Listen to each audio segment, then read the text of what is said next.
Hi everybody, today I'm here with my friend Gary Cook, and Hello. Gary is an avid anime watcher, video game player, and manga reader. And his passion for the Japanese culture has led him to start making an abridged series of the anime Kill la Kill. So hi Gary. Hi. So can you tell us about your abridged series and what you're planning to do with it? Well, basically, I guess I should start off with I am an actor. Specifically, this is voice acting. So basically, what it is you take a series that's already been pre-recorded, pre-animated, whatever, and then you dub over the actually with the voice. So that's what I do. Uh, an abridged series is a internet phenomenon. Basically, what you do is you take a series, specifically some sort of like a cartoon or an anime, and then you condense the series down from usually 30 minutes to 4 to 5 minutes. And usually it's comedic. Sometimes it's a little bit serious, and you just sort of retell the series in your own sort of perspective. That's kind of what that is. All right. And Gary, what made you want to do an abridged series of this series particularly? Well, I'm a big fan of the series, and it's gained a lot of popularity in terms of. Is it new? Yeah, it's new. It came out this fall. It came out in the fall, around October. So it's got a huge fan base. A lot of my friends love it. A lot of the people who I voice with are huge fans of it, and I've wanted to do my own bridge series for a while now. So I thought this was a perfect opportunity. The series is only like 26 episodes, so it's not too long, it's not too short, and I thought it'd just be like a fun experience. All right. And what's Kill la Kill about? Kill la Kill is a story about a girl who transfers to a school. Her father was murdered, and bestowed to her was a giant sword. And basically, she transfers to this school in hopes of finding the man the one responsible for killing her father. And amongst that, there's special powers involving costumes and very extravagant, sometimes skimpy costumes. So it's very. It's an anime. It's an anime. So it's pretty interesting. All right.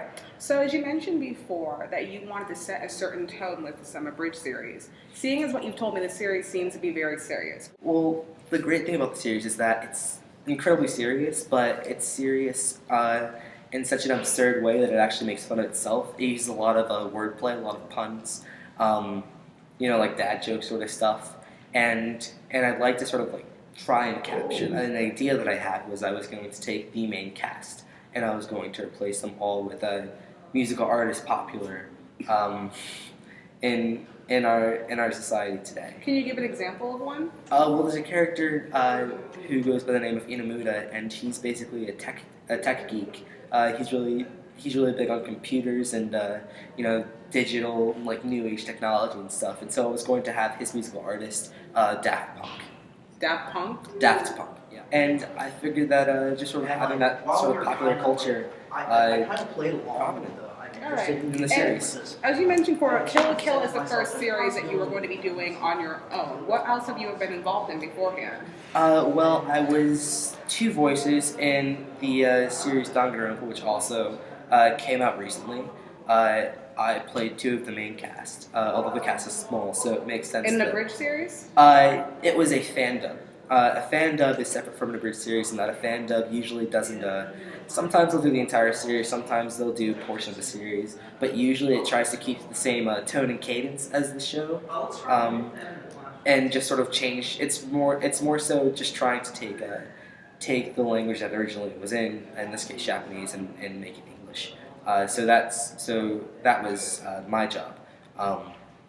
What I did was we had a staff of translators and writers, and what my job was to bring those translated words to life. All right. And as you've mentioned this before the interview, but I see that you want to take the anime.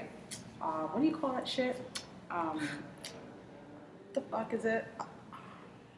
Voiceover. All right, I'm gonna start over. Yeah. So, as we previously mentioned earlier to me before I started the interview, you wanted to make this professional, your anime voiceover career. Can you tell us about that? Well, it's not so much. I've been an actor first and foremost, so it's more so just just me having my fun, like as a hobby sort of deal, rather than make this. I would love to make it a career. Don't get me wrong, but I this is more so just as like a fun thing. However, I do have a demo reel. A demo reel is it is almost like an audition piece for actors in terms of like actors audition with monologues, voice actors audition with demo reels. So you have usually like a 1 to 1.5 minute audition piece where you do probably 9 to 10 voices, all different, all your own lines, and you basically just sort of like try and show potential employers sort of like your range and sort of like your talents that you have as a voice actor. And you want to send it up to Funimation? Yeah, the biggest name in voiceovers in America is Funimation. There are some other ones. For Kids Television? For Kids Television is one for children, literally for kids. But Funimation is the bigger name in the fan base of most shows. All right. And Gary, since you are a film student, I know you want to get into film. Would you be wanting to more get into animation, or do you want to get into live action? Definitely live action. Live action. I've always, I've been doing live action longer. It's, I mean, if you can do live action, then you can do animation. So it's definitely not that big of a transition. In terms of like the acting style is different, but as long as you can do one, then you shouldn't have too much of a problem doing the other. So I definitely like to have a go at live action. All right. So would you say you're more of a live action or animation fan? Honestly, it really depends on my mood, I guess. Yeah. Mood in the series. And also, I just want to ask you, what got you into anime in the first place, and what got you interested in the whole world of audio dubbing and voiceovering? Well, I first got into. I guess I've always been into anime. When I was younger, I was just watch cartoons and didn't really know where it was from. As I got older, and I figured out that it was separate from actual cartoons from anywhere else, and that it was like a whole separate kind of like culture, like a mini subculture, I guess. I guess that's how I discovered it. But I suppose I've always like been interested in that sort of like style. The things are more over the top, and I find that more interesting than cartoons here that are usually comedic or strictly comedic, rather than the wide variety that anime has. All right, so can you tell us a little bit more about what got you interested in actually becoming a voice actor or starting to film as a hobby? Well, I suppose something that I've always believed in was to do something that you love to do as a job, as a career. So if this could be a career, that'd be awesome. Am I looking at other venues? Yeah, but I mean, I'd definitely like to give a go at both. And is there anything else you'd like to add about anime, your audio dubbing, your new dub series, anything? Well, Will it be available to watch when you're done? most likely you'll be able to view, probably, if I were to guess, this is what, March, so I'd most likely say early June. Early June, and where could we watch it at? Most likely YouTube. Most likely YouTube. Okay, Gary, thank you so much for doing this interview today. No Gary's problem. series will be available in early June on YouTube. Thank you.